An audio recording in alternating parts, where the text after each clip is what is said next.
Je vais profiter de cette occasion pour vous faire voir à partir d'une oie comment lever le paletot. Que ce soit une oie ou un canard, la technique est tout à fait identique.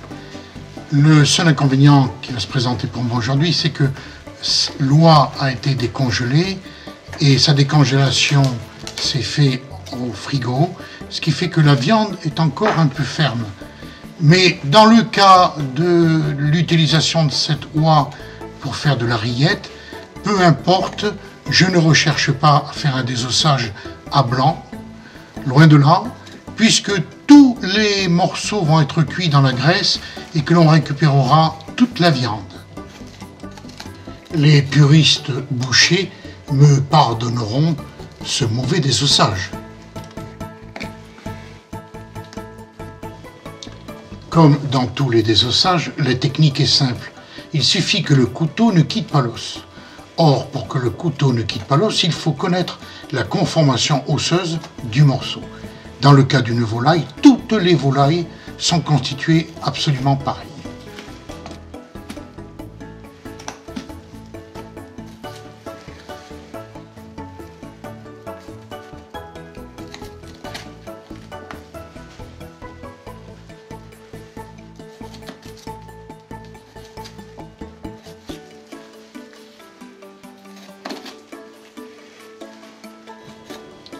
Voilà, il suffit à ce niveau de trouver la jointure de l'aile, de déboîter et le reste se fera tout seul.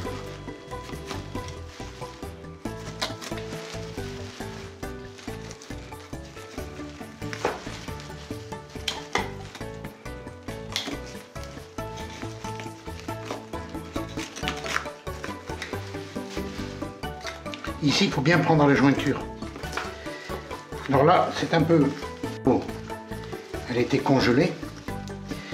C'est une oie qui a été congelée, donc c'est un petit peu difficile. Ici, c'est pareil, il faut trouver l'articulation. Partant de là, j'ai fait plus difficile. Maintenant, avec mes doigts, je vais dégager. Je vais dégager ici, sur ce qu'on appelle le bateau. Vous avez remarqué qu'ici, l'endroit qu'on appelle les soliles, j'en vais, voilà, de l'autre côté.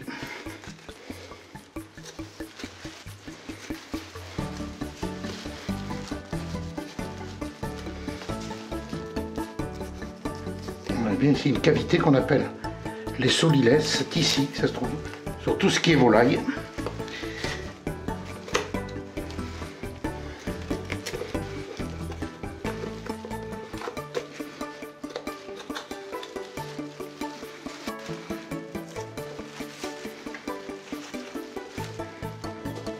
Comme vous pouvez le constater, la viande est encore gelée au cœur de l'oie. Mais bon, ça n'a pas grande importance puisque de toute manière, même si je laisse un peu de viande après la carcasse, le tout est appelé à cuire pour faire la rillette. Donc, vous le verrez au cours de cette démonstration, rien ne sera perdu. Par contre, si j'avais dû faire uniquement du confit d'oie ou du confit de canard, le désossage aurait été beaucoup plus méticuleux. C'est encore un petit peu gelé. Et alors ici, nous avons ce que l'on appelle le paletot. Donc le paletot de zèle et de cuisse. On le coupe en deux. Et ici, je vais faire comme si je faisais des confits. Donc, on part d'ici et on coupe comme cela. Alors là, quand on fait du confit de canard, on enlève toute la graisse qu'il y a en surplus. C'est pas la peine de la garder, la plupart du temps, on le laisse dans l'assiette, voilà. Bon, pour la vente, on peut en laisser un petit peu. Donc voilà une aile. Et pour la cuisse, on fait pareil. Ici, vous voyez, tout ça, on ne le laisse pas. Bien sûr, si l'on veut commercialiser les confits, on laissera davantage de graisse. Là, je vous fais voir quand on se prépare les confits pour soi. Mais dans le cas d'une revente, on laisse davantage de graisse. Voilà, ça fait joli. Voilà, l'aile, la cuisse, on fait pareil. On fait pareil pour l'autre partie. Les magrets, une fois parés, sont mis sur plaque, le gras vers le bas, donc la chair en haut. On les saupoudre de sel fin et on les laisse ainsi toute une nuit. Après cette nuit passée, on les secoue bien pour débarrasser le surplus de sel. On les met à tremper 15-20 minutes dans l'eau claire, en les rinçant bien. Puis ils sont prêts pour faire le confit de canard. Il suffira donc ensuite de les cuire dans la graisse d'oie pendant 1h30 à 2h et de les recouvrir ensuite de graisse décantée pour obtenir le confit d'oie. Le pâteau ayant été levé, on a récupéré les bons maigres qu'on a coupés en cubes moyens. Les cuisses et les bouts d'ailes, on les a désossés vulgairement, également pour avoir des morceaux de maigre pas trop épais qui puissent bien prendre l'assaisonnement. Et on va peser ensuite cette mêlée, c'est-à-dire ce maigre et ce gras, avec du sel et du poivre. Là, moi je mets un petit peu de sel nitrité uniquement pour que mes rillettes soient un petit peu roses, mais je ne mets pas que du sel nitrité. Le sel nitrité tout seul, c'est pas toujours très bon. Mais j'en mets un petit peu pour maintenir cette couleur un peu rosée. Mais ce n'est pas une obligation, surtout au titre du particulier. Tout mon gras, je vais le couper grossièrement pour qu'il puisse bien prendre l'assaisonnement. Car ensuite, ce gras sera haché à la plaque numéro 3, c'est-à-dire la plaque à farce, puis fondu, car une fois que cette graisse sera fondue, elle doit recouvrir ma viande des rillettes.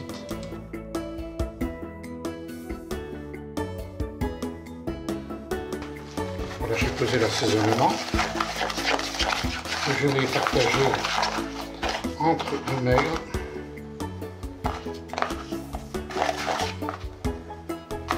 Voilà.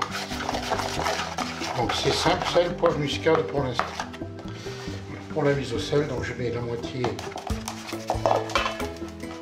sur le maigre. Je vous rappelle que la recette est visible sur le site lecochonetlemeuf.fr.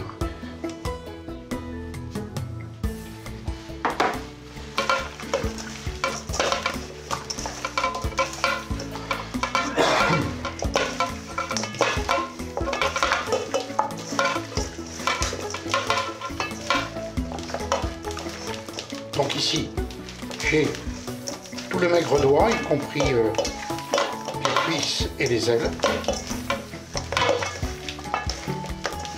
Voilà. Et le gras pareil, qui lui sera haché avant d'être cuit. Alors c'est une petite quantité, hein. Je fais ça en démonstration, c'est pour moi, ça fait déjà beaucoup. Je régalerai mes invités.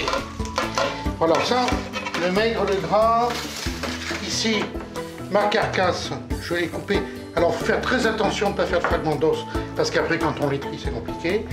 Donc, tout ça, vous allez dire, je ne l'ai pas mis au sel, mais ça va profiter de l'assaisonnement du maigre et du gras ici, c'est pas la peine. Voilà, il faut filmer avant de mettre au frais le gras et le maigre, de manière à ce que le produit ne sèche pas. Donc pour la rillette d'oie, je vais hacher la graisse, enfin le gras d'oie que j'ai prélevé sur mon triage et le hacher à la plaque à farce.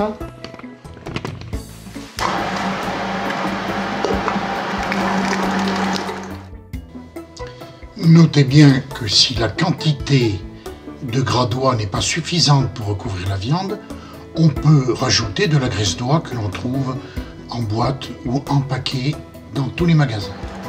Donc ma graisse est prête. Je vais maintenant préparer mes échalotes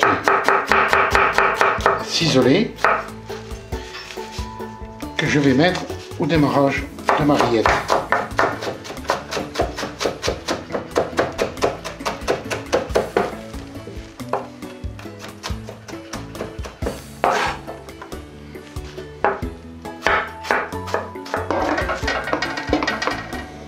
Je mets un peu de graisse.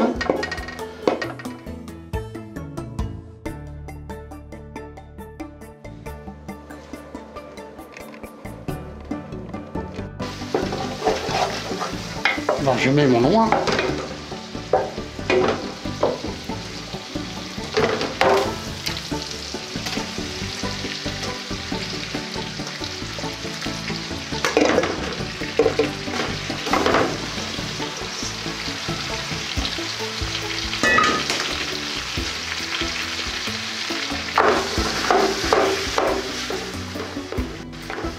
Bien sûr, le récipient que j'utilise n'est pas l'idéal. Ce qu'il faudrait, c'est une petite marmite ou une petite cocotte en fonte.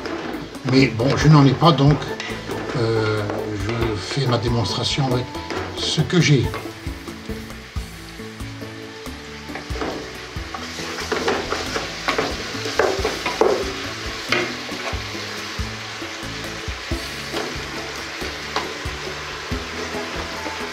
Ma carcasse.